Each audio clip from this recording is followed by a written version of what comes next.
Shughuli mbalimbali zikiwa zinaendelea katika chuo kikuu cha Islam cha Morogoro, yote ni katika kuadhimisha miaka 20 ya chuo hichi. Maadhimisho hayo yameanza rasmi tarehe 11, ikiwa ni siku ya kwanza kufanya usafi wa maeneo mbalimbali chuoni hapa.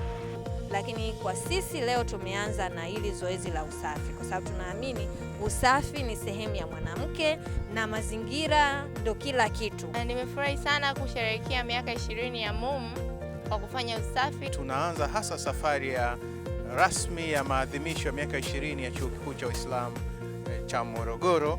Timu mbalimbali kushiriki bonanza maalum iliyoandaliwa na walimu wa chuo hichi. Tarehe 20 itakuwa ni siku ya mwisho ya maadhimisho, huku mgeni rasmi akitarajiwa kuwa Rais wa Jamhuri ya Muungano wa Tanzania Samia Suluhu Hassan. Kauli mbiu ya maadhimisho ya miaka 20 ya chuo hichi ikiwa ni wasomi waadilifu ni tunu ya taifa letu. Nikiripoti kutoka chuo kikuu cha Islam cha Morogoro, mimi ni Twalib Said.